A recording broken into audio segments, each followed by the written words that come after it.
It's that time again. Oh, it's that sweet time again. We're talking books galore right here on the Paperback Warrior podcast. If you're new to our show, this podcast is an offshoot of our blog at paperbackwarrior.com, where you'll find thousands of reviews of vintage fiction and the archives to listen to the prior 103 episodes of this very show. You can follow us on Facebook and X for daily posts about books. Let me just say, I am so jacked up today. I'm so excited. Seriously, this episode is completely packed with content. I've hinted about my New England trip on the last episode, so I'm going to kick things off today by talking about the bookstores that I found, the items I bought, the items I didn't buy, the graves that I visited, and my visit to one of the largest buildings in the world that houses books and manuscripts. You're going to love hearing about all these places, but we can't forget about books. Books, books, books, baby. This episode, I've got two massive features for you. The first is all about Edward D. Hawkes' extraordinary detective, Simon Ark. He's appeared in mid-20th century pulps and digest, and he's been featured prominently in many paperback anthologies and digital content. Maybe some of you have ran into a Simon Ark story somewhere out there, but I'm all about some Simon Ark today. Also, I'm going to dig into the Sheriff Joe Bain series that was published in the 1960s and written by a gentleman named John Holbrook Vance, which some of you may know him as Jack Vance. I'll also be reviewing both of the Joe Bain books as part of my feature. And I also have a separate book review for you as well of a vintage 1960 paperback called Satan's Mate by George H. Smith. I'm going to skip story time this episode because we just have so much content to get to. So no audio story from me today. But we're going to talk a little bit about housekeeping stuff. Well, not really housekeeping, I guess, but just sort of a disclaimer. I just thought about this the other day and wanted to bring it up. Tom and I like to talk about the bookstores we find and the books we buy, but it isn't to be boastful or to do things like, see what I have that you don't have kind of thing. I think we're all on the same page that we talk about stores and books because we love both of them. But by bringing these books up, it gives us and you the ability to learn about a book's publication or history or author, and it's really a gateway into that sort of discussion. The purchase isn't really that important, or who has what. It's just the book talk, if you kind of get what I mean. I hope you get what we are doing with our trips, our book shopping, and I would say maybe 3/4 of our audience probably digs this sort of thing, if not more. But it was weighing on my mind, so I just wanted to be clear on that. So first up on today's content is New England. Now, from a personal standpoint, I've had this running joke with my family that there's no actual place called Connecticut. It's a mythical land. But my wife was born and raised in Connecticut, and we've been married 5 years. We've never traveled to her hometown, so she can show me things like her childhood home, the schools that she went to, the jobs that she worked. And every time she would ask if we could go to Connecticut for a visit, I just say, hey, there's no such place, stop being childish. But I finally committed to a week visit to Connecticut with the family, and I take 1 week vacation every year, and it's really only because I won this, I guess you could call it a trip, but I won this trip through hitting sales goals at work. That's the way the insurance industry works. The vacation was visiting a few states in the Northeast along with Connecticut. I haven't really been to the Northeast other than New York City, if that counts, and Pittsburgh. So I wanted to hit some bookstores and graves up there, so I'm going to go chronologically here of all the book-related stuff. I'll leave all the other stuff out. The first place I drugged my family to was Rhode Island to visit H.P. Lovecraft's grave just on the outskirts of Providence. We arrived, and I'm telling you, it's a beautiful, beautiful cemetery. His grave was really cool because fans have staked pencils into the ground around his grave marker. And if you check Facebook and X, and then also YouTube, I'm going to have photos plus a slideshow on YouTube of everything we're talking about today on places I went. So be sure to check that out. I have photos on the Paperback Warrior page showing me standing at the grave of H.P. Lovecraft. But from there, we went south, we parked, and then we ferried over to a place called Block Island. The second day of the vacation, I went to the Island Bound bookstore And I can only guess like the rent for this place has to be like super, super expensive. But it was a cute little place, but nothing for folks like us, like literally nothing. Just new books with some reprints of mysteries and classics, but Block Island itself is absolutely gorgeous, and I recommend it as a trip for anyone. It's a beautiful place to be. The next day, we went to the legendary Salem, Massachusetts, and I found a bookstore in Salem called Pyramid Books. And I went into Pyramid Books, and I immediately left. Not really, I guess you could call it a bookstore, but it's just new age stuff, mysticism stuff, magnets, postcards, trinkets, some books, but it totally didn't interest me at all, so I just left. The next day, we did some Massachusetts stuff, and that led me to one of the most unique bookstores I've ever been to. The place is called the Montague Book Mill. This store is 2 levels, and it's literally sitting on the Sawmill River, which is fed by the larger Connecticut River. People were cozily inside reading, studying, and man, the atmosphere was just so nice. They had the windows open and you had the sound of the roaring water. It was just really refreshing. It's kind of like an outdoorsy feel, but inside. However, not much happening in the way of our kind of books, like nothing. I'm starting to see the pattern, and that's that New England is really big on nonfiction books, and their stores are just packed with that kind of stuff. I'm mostly not interested in anything of that genre, except, as you probably guessed, books about books. I love books about books. Or music, too. I could do either one, but I did locate 2 interesting books there that might appeal to some of you. There were 2 Ace books on the shelf. This is part of a science fiction trilogy starring an astronaut and I guess pilot named Nicole Shea. The 2 books were First Flight from 1987 and Grounded from 1991. They look really cool, and both were authored by iconic X-Men and comic scribe Chris Claremont. They also had a Lancer paperback there by Ted White called Phoenix Prime, which had a publishing date of 1966. And I didn't write it down, but the store also had an issue of an old science fiction pulp, but I can't think of the name, and I forgot to take a picture of it.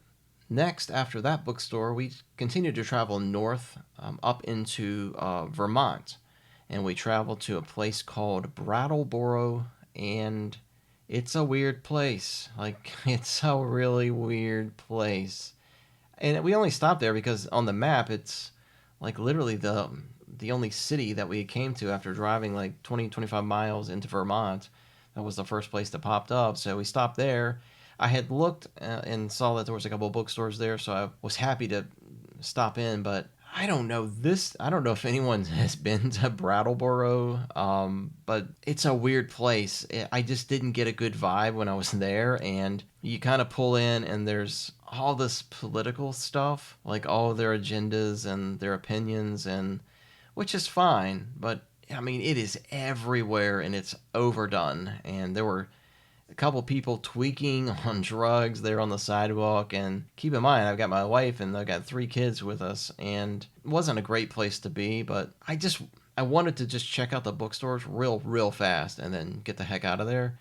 So the first bookstore that I came to, which had good reviews online, was Brattleboro Books. But it just happened to be that they were closed that day, so no luck there. It looked great. The next best place for books was across the street, and it was called Everyone's Books. Really weird that they're like staring at each other on the street. It's kind of odd. Maybe they're rivals of some kind, but the best used bookstores are sometimes in bad areas, so I was kind of hopeful that if I walked in there I would find some good stuff. I didn't feel great in the doorway of this place, and they had a sign up stating that masks were recommended, and I haven't put a mask on in a store like that since like summer of 2020. So it was weird for me, but I was okay with it. I mean, that's what they want to do. So I went over, asked if they had any mask, and the guy kind of unfriendly just pointed to some on the counter, and he had like little specific instructions on where to place this little baggie once you are opening your mask and put it on. They have specific instructions that they want the little baggie in this little container. Weird, weird place. And it was tombstone cold, like tombstone cold in there. They had nothing of interest other than just a lot of books that were, it looked like they were like specifically organized by whatever political thing they were trying to emphasize. Anyway, the store, not good. Maybe someone out there has a better experience with them, but mine was just awful. But thankfully, the trip to Brattleboro was saved by Twice Upon a Time Antiques. This store is massive. It's huge. It has 2 levels. And I took some photos of the books in there, and I've added them to the slideshow and some of my photos. Normally, antique stores aren't good, and we've talked about that before on this very podcast. Antique stores are great places to hoard cookbooks, and that's normally all they have is cookbooks. But this place was surprisingly a little different. First thing I saw was a bagged original hardcover of a vintage Hardy Boys book. This one was called The Secret Warning. I used to love Hardy Boys when I was growing up. It was $20. I didn't need it. I passed. They had a Dorothy Sayers Avon paperback called Lord Peter Views the Body. They had hardcover vintage westerns by William McLeod Rain and B.M. Bauer. These were tagged for $5 each.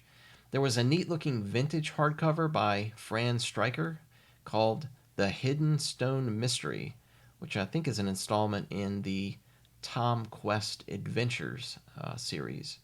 It was $5. They also had some of Fran Stryker's Lone Ranger novels in there as well. Browsing a little bit more, I found some Fawcett Gold medals. I found science fiction paperbacks published by the likes of Ace and Signet. I mean, they had some great stuff, like stuff by John D. MacDonald, Andre Norton. I can't never remember the actual name, but Andre Norton. Robert Silverberg. They had a Berkeley Medallion sci-fi paperback that looked pretty cool. It was called No Man on Earth. And they also had a Curtis Books paperback by Joe Poyer. And I can't think of the name of it. Maybe that was the same book. I can't make sense of my own notes. But they also had The Guns of Terra 10 by the Executioner creator writer Don Pendleton. That's got a cool cover. I see it out and about every now and then. I saw a cool Ace book, F353 if you're keeping track at home. This was Avron Davidson's Rogue Dragon.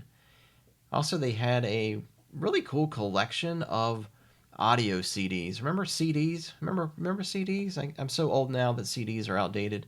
But they had a collection of those. I counted 12 Perry Mason audio CDs. They had a couple of the Ellery Queen CDs, and they also had a Sherlock Holmes and a Max Allan Collins CD in there as well. I've got photos of all of them. And I ended up just buying one thing, even though I saw a lot of cool stuff. I just bought one thing, which was really just a stack of Marvel's Red Sonja comics. This was the 1983 series, which I didn't have, and I was able to get issues number 2 through 12, which is cool because there was only 13 issues total, so I got almost the majority of the series. I spent some money there, though. It cost me $35 to get that whole stack, but money well spent. The next day, we went to Boston. I hit a bookstore there called Books and Old Prints, and you can find the store at commonwealthbooks.com. Inside the store, I talked to the owner, and he told me the store has been around for about 30 years or so. I mentioned that I had a Paperback Warrior podcast and blog where I did book reviews and shout outs to bookstores, and he didn't seem to care. So, nice guy, but he wasn't interested in talking that particular day, so I moved into the shelving area, and they had a hard case crime paperback by Donald E. Westlake. They had an Ed McBain 87th Precinct paperback, and they also had a collection that I don't know why I didn't buy it. I wish I had. It was a hardcover by Arthur Morrison collecting the best Martin Hewitt detective stories. I don't know why I didn't buy it. They had a robust collection of doll books, including the Gore series. They had in a glass case a vintage paperback by Dornford Yates called Shoalwater, and they also had a Barbara Michaels hardcover called The Dance on the Other Side. Took photos of all this as well. I only bought one book, and surprisingly, it wasn't even in the store. It was in a cart shoved outside, advertised as $1 a book. So I went out there, picked up a book called The Whisper of Shadows by J.L.H. Whitney. J.L.H. Whitney. I'm not sure who that is. But yeah, Whisper of Shadows. It's an Ace Gothic from 1964. While I was in Boston, I also checked out a popular chain store that I've never visited called Newberry Comics. Maybe some of you out there already have Newberry Comic stores in your area, but hey, this was the first time I'd ever been there. They have a really large two-story Newberry Comics located in the Quincy Market area, and that was a lot of fun just browsing comics and their trade collections. They had cool vintage, or I shouldn't say vintage, but cool 80s themed horror t shirts and rock t shirts and things like that. Cool place. I didn't buy anything. The next day, I dragged my family along for a long drive through western Connecticut. I mean, we drove and drove and drove into some pretty darn rural areas. I mean, we were almost over into New York at this point, but we went to a place called Washington, Connecticut for one specific reason, and that was to visit Edward S. Aaron's grave. Edward S. Aaron's, he's buried in Old Judea Cemetery, and I have a photo of me standing by his grave, and I'll post that as well. You know, it's kind of funny because when you get to these, authors that you love and that you read and that you adore, it's kind of a sad scenario when you go and visit their grave and then you just realize that it's just a grave. Nothing there to indicate that they were a great writer, that they had this excellent bibliography, that they had fans, that some of these authors, like Edward S. Aarons, for example, had great contributions to crime noir, crime fiction in general, spy fiction. Remember, Aarons wrote the Assignment series, also known as Sam Darrell, and there's nothing there to suggest that he was a great writer. And I was driving there and I'm thinking to myself, there's got probably like some pencils staked out. Maybe somebody has left something out on his grave. Kind of like what they did with H.P. Lovecraft, but there's nothing. His grave is marked with a military designation because he was in the U.S. Coast Guard. In fact, he was at Pearl Harbor when it was bombed. So they had the military designation there, so that was cool. But nothing else to celebrate. Arguably one of my favorite crime fiction writers, but arguably one of the most popular crime noir writers of the mid-20th century anyway, or early 20th century. And when you think about it, Aarons, he was published by the likes of Graphic, Ace. He was published by, obviously, Fawcett Gold Medal. And then he always had great artists doing his covers, so he was a big deal, and his books had multiple printings for a number of decades. But anyway, I felt really bad when I was visiting his grave, but I took some time to kind of give my spill on how great he was as a writer and what great books that he wrote. So I kind of told him that, and then I left. The same day, we drove to Yale to visit one of the largest buildings in the world housing rare books. It's called the Beinecke Rare Book and Manuscript Library. Hope I'm saying that name right. Beinecke Rare Book and Manuscript Library. It's a huge indoor rectangular glass tower stacked with rare books. Above ground, this thing is 6 stories high and has something like 200,000 books in its tower. And then I'm not sure if they have 1,000,000 books in the underground facility or just room for 1,000,000. But when you walk in there, there's staircases on each side that you walk up just to view the tower. And all the books are in a controlled room, and I'm sure they probably have some sort of air treatment inside. There's also guards there that keep you from, going nuts and trying to break through and getting an expensive, valuable book. It took me about 20 minutes to slowly walk completely around the tower. It was a cool experience. I'm glad I went. I posted photos as well of that. I also went to Yale's historic Sterling Memorial Library, which was amazing, just as amazing. There they have a lot of old books as well, which I think are borrowed from the Beinecke Rare Book Library. I saw a Moby Dick book in there in a case, and it was printed by Chicago's Lakeside Press with illustrations by Rockwell, and it was dated 1930. So anyway, I texted my dad right after I left there, and I told him I made it to Yale, and it didn't cost him a penny. It was also in the Yale area that I found the absolute best bookstore that I visited the whole trip. The store is called Gray Matter Books. I walked in and it seemed kind of small, but I didn't realize how deep the store was. On the first shelf I touched, I found a surplus of Lawrence Block paperbacks, both from Avon and Signet. I found Assault on Loveless by Alan Kalu, which was an installment in his Cabo Kane series. I found Return of the Saint on Coronet, and the title was The Saint and the Habsburg Necklace. I found a cool book by Paul Thurdo called Saint Jack, which was later adapted into a film and had a great cover. The store also had a copy of the High Adventure magazine. This one sported a story called Arms for Ethiopia by George Fielding Eliot. There was a vintage Signet paperback by Kingsley Amis called Take a Girl Like You. Looked awesome. I didn't buy that one because it had a little bit of a higher price tag, so I passed on it. Another vintage paperback I saw there had an up-close view of a woman's torso and her clothed nether regions called The Talking Jewels by Dennis Diderot. I found a Bantam paperback by Frederick Brown called The Mind Thing. It was a good selection of books. Their sci-fi section was really good. I took a photo of one of their large bookshelves with 3 tiers, and the pricing here was pretty affordable. Most of the paperbacks were between $1 and $4, so to make up for my lack of purchases for the week, I decided to buy a stack of books here. So here's what I bought, and forgive me, I haven't had time to research any of these authors or titles yet, so I might be mentioning a pseudonym or something like that. But the first ones I wanted to mention were the Sleaze books. The Sleaze books I bought were All the Way, written by Michael Avallone using the name Mike. It's a Midwood paperback from 1960. I paid $3. Whistle Them Willing by Richard Geiss. This is a Playtime book from 1964. It was in really great shape. I did pay a little bit more for this one. I've got $6 written down, but I don't remember it being that high. But maybe I paid $6 for it. Make It on Temple Street by Opal Lee Berryman on Newsstand Library.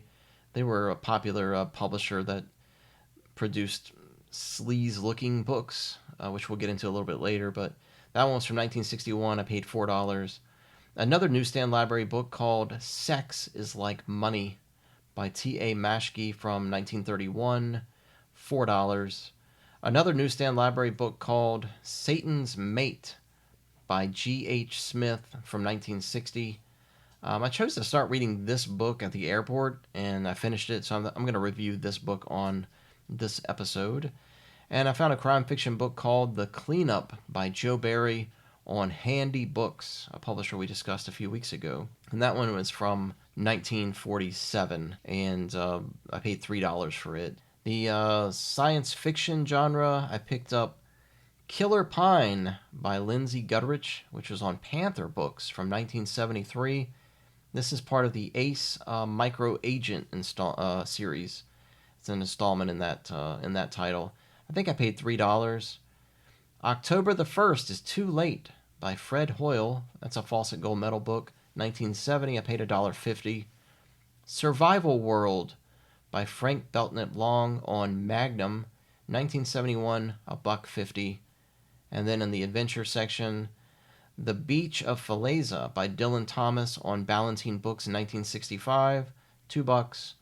The Lost Europeans has a great cover by Emmanuel Litvinov on Pyramid 1959, $3. And White Eagles Over Serbia by Lawrence Durrell on Avon Camelot from 1957. The Avon Camelot, I do believe, is their young adult series. So we'll check that out. And the last day of the vacation, I went to Manhattan. I tried my luck one more time at a store called Book Off. It's Bookoff, Book Off. Used bookstore in Midtown East. Nice place, 2 floors. They sell tons of toys, manga, DVDs, records, books, that kind of thing. It reminded me of a Second and Charles store. And mostly they buy huge lots of discontinued modern hardcovers and trades. And they sell them for about $3 to $7 each. I mean, if you want new books at a cheaper price, and I'm talking about like your airport books, the ones that have the same font on every cover. This is probably the place to go to get those. I didn't see anything I needed, so I just bailed out really quick. And that was it. There you have it. A week of New England and New York City book shopping. And again, I've made a post of the books, some of the stores, and I've got a slideshow video I'll post on YouTube as well with the episode. All right, so my little segue tune here. Play this for you, and then we'll get into Mr. Simon Ark.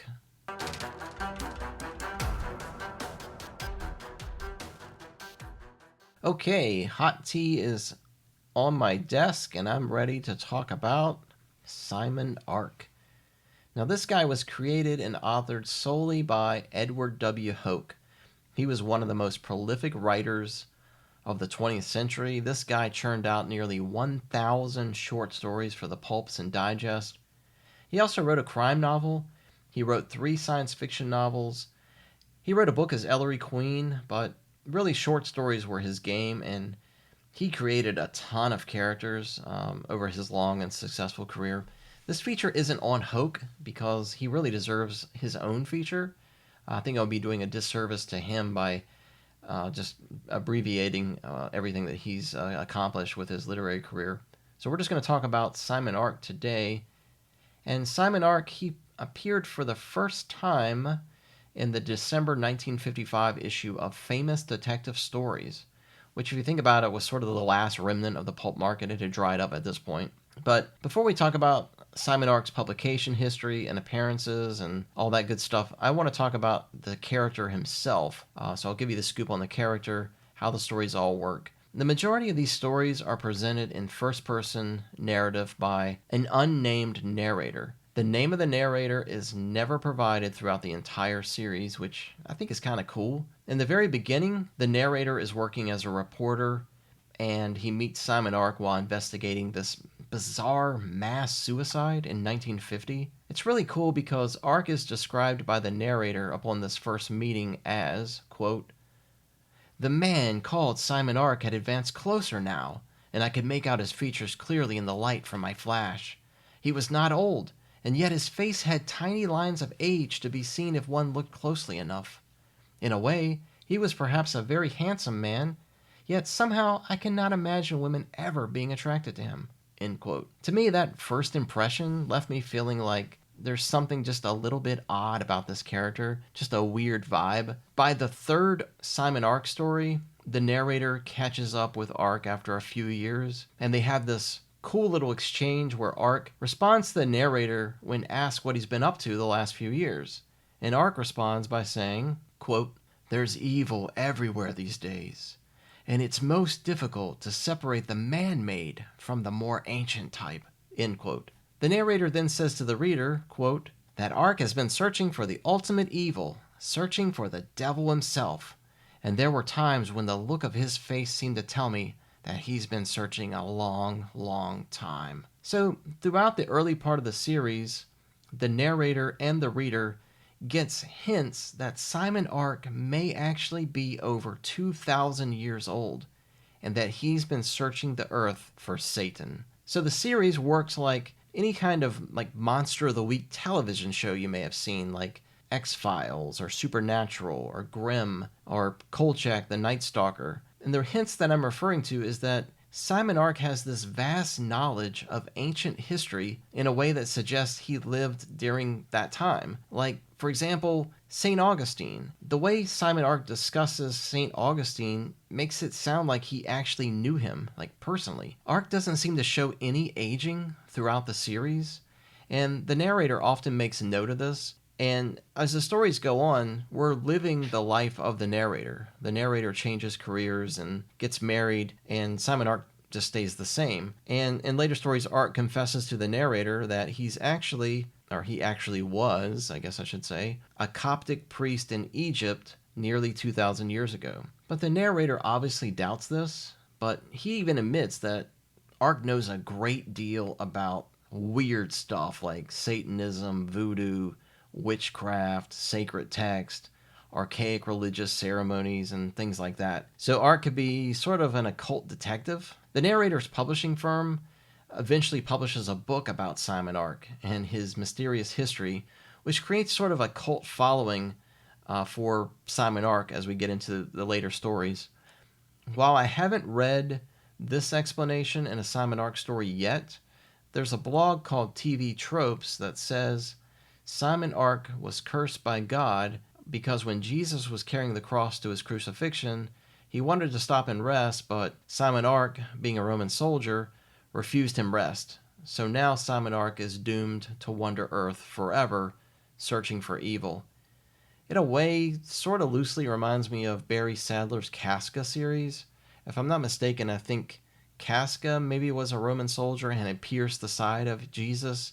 Thus, he was cursed to, time travel, I guess. So the way these stories will begin is the narrator will recall a time in his life where he investigated something bizarre or mysterious. The narrator may start out by saying, "There was a time in 1950 something when I ran into Simon Ark on a train in London. I was there to interview an author about a possible publication of their book when I ran into Ark and he told me he was headed to some place called Mansfield to investigate a man who claims he can walk on water." So if you think about it, Ark is there to find out if this supernatural thing is affiliated in some way with an evil force or devil, and the narrator is going along because, hey, this could make for a really great book. So the two have a reason for collaborating together on all these wild mysteries that surface all over the globe. The way Hoke writes the stories is that there's a logical, rational explanation for solving the mysteries that Ark and the narrator investigate. It's like a weird menace story where everything seems supernatural, but at the end there's a rational explanation. However, the ending in a way is subjective because the resolutions often walk like a balance beam, if you will, between explained and unexplained. For example, a guy may show all signs of being possessed by the devil when he's really just a raving madman that likes to kill. But by the story's end, you get the impression that maybe Simon Ark did see some sort of dark, demonic force within the man. In one story, the resolution seems rational, but at the end, the narrator questions if the case was really that easy or simple, and Ark responds coolly, "There are some things better left unexplained, at least in this world." For me personally, I like to think of these stories as maybe half of them being supernatural and the other half maybe completely plausible. But it's in the eye of the beholder, and that's really the enjoyment of the Simon Ark series, looking at the mystery from two different lenses. Now, I've read a number of these stories, and I wanted to offer just brief reviews for some of the first Simon Ark stories. In fact, I think I'm doing the first three. Alright, so the debut is a story called Village of the Dead, and as we mentioned earlier, it's from Famous Detective Stories, December 1955. In this one, as I mentioned earlier, the narrator is working as a reporter, and he goes to a small town in the American Southwest where 73 people have committed mass suicide by plunging from a cliff to their death. While he's there, he meets Simon Ark for the very first time.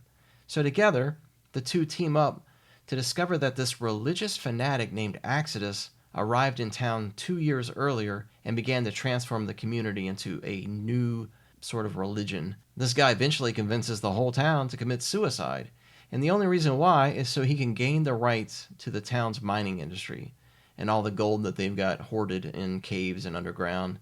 Kind of a silly ending, but the ending does seem, or the idea of the story does seem rational, I guess, because if you think about it, mass suicide, it's occurred repeatedly throughout history, yet there's the suggestion that Exodus may have been centuries old, and, it's up to the reader to decide for themselves. The plot is, well, I guess it's rather unique in a way for 1955, because if you think about it, the Jonestown Massacre, it didn't occur until 1978, and it's interesting when you look at this in perspective. When describing this very story, Hoke said that the story was shopped around to a lot of magazines and digests, but the idea of a mass suicide struck most publishers as being completely unbelievable. The story finally reached the desk of Robert A. Lowndes, who at the time was the editor for Famous Detective Stories, And he also edited, I think, for other magazines from Columbia Publications. Lowndes was an admirer of psychic detectives like William Hope Hodgkin's, what was that one called? William Hope Hodgkin's Carnacki, and Seabury Quinn's Jules de Grandin. And Hoke assumed that Lowndes saw something in Simon Ark that just reminded him of those types of characters. This story again is called Village of the Dead, and it was the very first story that Edward Hoke was able to get published. This launched his career, this story. The second story is called Hoofs of Satan, and it was in Famous Detective Stories, February 1956. This story takes place in North Bradshire on one of the main highways from London to the coast. And it's there that these hoof prints in the snow have been discovered, and this eventually is linked to a murder investigation. The mystery is whether some sort of devil is the culprit or a scorned lover. And as you can imagine, love is in the air, and Ark finds the real answer. But again, there's a sense of some supernatural developments kind of behind the whole thing. So you're left with half full, half empty kind of thing. The third story is titled The Witch is Dead, and it was published in Famous Detective Stories in April 1956. In this one, the two of them, they go to this women's college in New York where all the students have some sort of mysterious illness and some have died. From the surface, it appears to be a virus or just a bacteria, but in the weeds of the investigation, it leads to a fortune teller named Mother Fortune, who had this unfortunate incident occur at the college years ago. So the question's really twofold. Does Mother Fortune really have supernatural powers? And if so, why is she targeting the college now? This was my least favorite story of the Simon Ark installments that I've read so far. It just seemed to be a little bit shallow in the storytelling, and it had a really silly ending. One of my absolute favorites of the Ark stories I've read so far is called The Wolves of Wereclaw, which was featured in the October 1956 issue of Famous Detective Stories. In this story, the narrator is now serving as a major New York publishing firm, and he journeys to Poland to witness firsthand the gradual lifting of the Iron Curtain. But in the town of Wereclaw, the citizens are being shredded by something big with razor-sharp claws. Hand in hand with the murders is a large pack of gray wolves that's been spotted in town. The town's authority calls in an expert on wolves, and sure enough, Simon Ark arrives. Ark and the narrator catch up like they often do, and then they search out who or what's killing the people. And I felt like, in a way, Hoke had a lot to say about communism in this story, and there's a central theme that soldiers are being honored in town, and it's like an anniversary because they held off a large battalion of Nazi troops during World War II, and those soldiers become victims of the story. So, it could be a werewolf killing the soldiers, or simply a communist-backed initiative to quell a future rebellion by killing off those tremendous patriots first. It was a great story. I thought it was really clever. I loved the pacing of it. It was cool. I love the story. Now, there's a weird era for the stories from 1959 through 1960. These stories have a strange private eye vibe. In these stories, which are all published in double action detective and mystery stories, Ark and the narrator have formed this swanky detective agency, and they take on clients who have just everyday problems like cheating husbands, embezzlement, missing persons. And the names of the stories, as you can tell, are really easy to spot. These stories have names like The Case of the Sexy Smugglers, The Case of the Naked Niece, The Case of the Vanished Virgin, The Case of the Ragged Rapist. You get the idea. For me personally, I'd like to not consider these Simon Ark stories as actually being canon for Simon Ark. They just don't fit. And even the author himself, Hope, doesn't include any of these stories in any of the compilation omnibus that we're going to talk about in just a little bit. None of the collections feature those stories. And it didn't last long, just those 2 years, and then it went back to normal. I think maybe it could have been a situation where that magazine, again, double action detective and mystery stories, it could have been a situation where they just wanted Hope to provide a private eye series, and he just stuck Simon Ark in there. It doesn't make a whole lot of sense why, but we'll never know. So, winding down here, the Simon Ark stories in the second half of the 20th century appear in publications like Ellery Queen's Mystery Magazine, Alfred Hitchcock's Mystery Magazine, The Saint Mystery Magazine, Mike Shane Mystery Magazine, Tightrope, and Keyhole Detective Story. The last Simon Ark story was in winter 2008, and it was published in Sherlock Holmes Mystery Magazine. Alright, the question you're probably asking right now is, how on earth do you read these Simon Ark stories, considering they're all featured in magazines and digests that you may not even have access to? Well, for free, you can read many of the magazines at archive.org. However, publishers have done all the heavy lifting for you, and here's the books that I'm aware of that collect the various Simon Ark stories. Alright, so if you want vintage paperbacks, you're going to get these books from Leisure, 1971. The titles are The Judges of Hades and Other Simon Ark Stories. Next book, City of Brass and Other Simon Ark Stories. You can also get both of those books as affordable reprints from Mysterious Press. Mysterious Press also has another affordable collection called The Quest of Simon Ark and Other Stories. And in that introduction, Hoke states that in 1971 there was a television option for a Simon Ark television show. And I think that would have been really cool. The Quest of Simon Ark originally published in hardcover in 1985, but again, you can get it as an affordable reprint. There's also another collection called Funeral in the Fog. I love that title, Funeral in the Fog. I'm not familiar with the publisher, but you can, again, buy that affordably in both digital and paperback. And I think we've covered all the bases on Simon Ark by Edward D. Hoke. My references include Galactic Central and the books that I referenced above. All right, are you listeners ready for small town traditional crime in rural California? We're talking today about the two-book Sheriff Joe Bain series. So, sort of like how we kicked off our last feature, these two books are by an author that really should be receiving his own feature.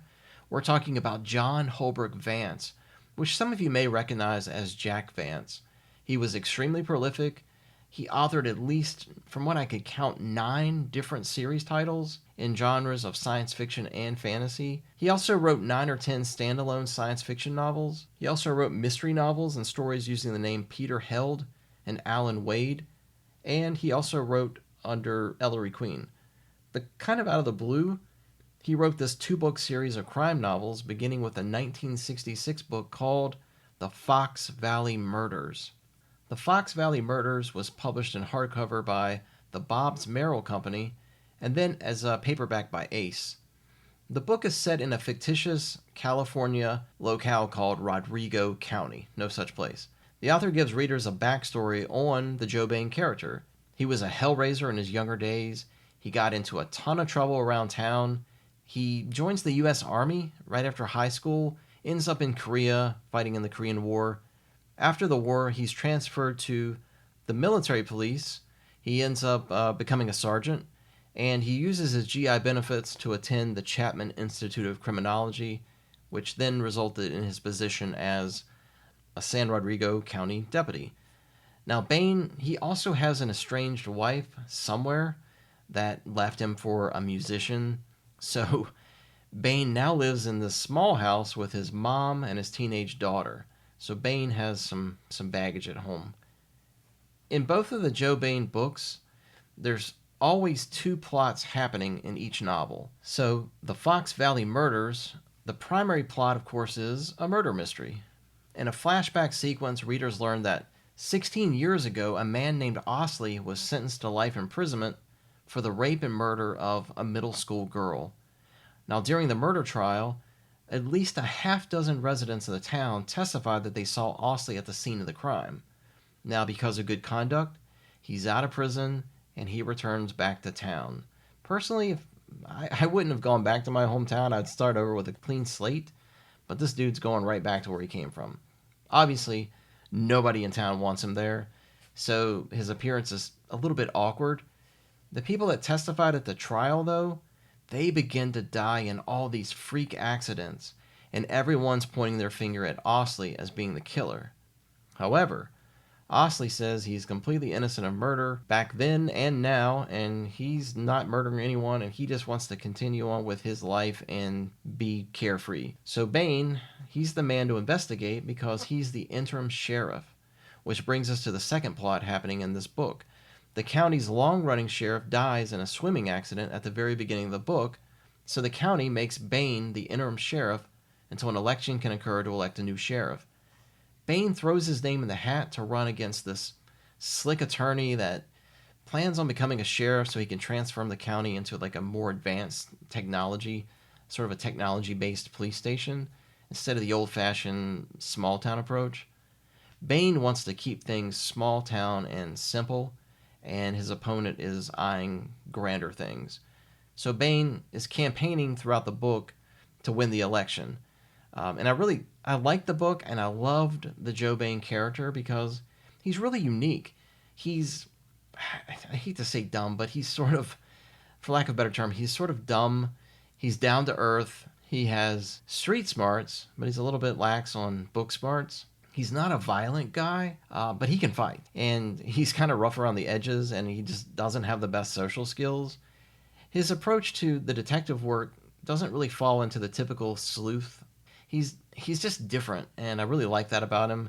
So I was really pleased with this book, so I read the second novel right after I finished the last page of the Fox Valley Murders. So the second book, it's called The Pleasant Grove Murders, and it was once again published in hardcover in 1966, and then 1 year later in paperback by Ace. In this book, the main plot is a young mailman named Ken, and he's murdered with a hammer while he's on his route delivering mail. Yet the killer, he doesn't steal any of the mail, and it doesn't appear that he's taken anything from the mail truck other than just killing Ken. Now, Bain, as the new sheriff, he's got a really cool scenario that he's working on, and he's talking about it to like a neighbor. And he says something cool. He says he has to determine if the killer murdered a mailman who just happened to be Ken, or if he killed a man who just happened to be a mailman. But more people are killed by a hammer. So now we've got like a serial killer thing going on. Bain has to investigate several families in town and how they're all connected to each other through their children. And it was an intriguing mystery, and I, again, love the Bain character. And there's this bonkers romantic relationship. This thing is crazy between Bain and this, I don't want to say hippie chick, but like hippie chick who claims she's from another planet. Bain finds her kooky enough to be adorable, and she really is. She's adorable. But she says she's from another planet. She's got these buckets of water on her front porch because she says through the water her aliens back home can communicate with her telepathically. She never breaks character. Like, she's remains throughout the whole book saying she's from another planet. It kind of reminded me of a Carter Brown mystery and some weird kooky stuff that went on in those books. The second plot in the book is Bain purchasing this old country hotel that the murder victim, Ken, owned and was remodeling. Bain purchases the place and has his wife and daughter involved in restoring it. But it puts a weird spin on things, but he's using his professional status as sheriff to buy a murdered man's property. Did his possession of like insider information eliminate the chance of anyone else in town who may want to buy the property? It's a neat little debate that goes on in the book, but anyway, The Pleasant Grove Murders, just as good as the first novel, The Fox Valley Murders. Now, both books are somewhat cozy in their delivery, but they just have a uniqueness that makes them enjoyable. Both have been reprinted as affordable physical and digital copies, and I think they're both also in an omnibus by publisher called Spatterlight. Came out in 2017, I think. I saw both of them on Amazon, so you can buy them. Also, interesting enough, there's a third Joe Bain installment that was started by the author, but never finished due to his death, and it was to be called, I'm going to look it up here, I don't even know if I'm saying this right, The Genesee Slow Murders. And it's basically just a 25-page outline that ended up online years ago, and this Spatterlight Press puts that 25-page outline into the omnibus, so you can read that and kind of see what the next book was going to look like. I haven't read it. And I'm sure it's pretty cool to see where he was going with Bain in that book. All right, so features are done. I've got one more thing on the stove to serve you, and it is a swamp noir paperback called Satan's Mate by George Henry Smith, writing as G.H. Smith, published in 1960 by Newsstand Library, which, again, like I mentioned at the top of the episode, they typically published sleaze or sleazy looking books. But I will say, if you go online and research this book, 9 times out of 10, it's going to come up as lesbian fiction, and I have no earthly idea why, because there's no lesbian stuff in this book. There's not even anything on the cover that would suggest that it's a lesbian novel. I don't know where they're getting that from, but it's a typical crime noir novel that just happens to be published by a company with a reputation for sleaze. Satan's Mate is just straight up crime noir. It does feature 2 hot women, but yeah, it's simple. The book is set in a small backwoods town in the swamps of Louisiana. This guy, Robert, has returned back to his hometown after years on the road as a drifter. Now, he had originally left the town due to a small town crime of stealing a car, but his brother remained in town and he became the Baptist preacher. Now, they've had a little riff or tiff, so they haven't communicated in years. Also, one of the reasons why Robert's out drifting as a vagabond is his wife left him, and now he's coming home. He wants to make amends with his brother. He wants a new start. This town is now ran by this wealthy, sleazy, land-baron guy named Guy, simply Guy. Guy runs the show. He controls the sheriff and deputies, and as the book begins, he's just finished lynching this African-American guy. It sort of proves that there's no trials in the town, there's just execution. And the man who was lynched has a sister, and she starts to put together a plot of revenge. She wants to kill a guy and his cohorts. When Robert gets to town, he just happens to meet Guy's hot wife, Velma.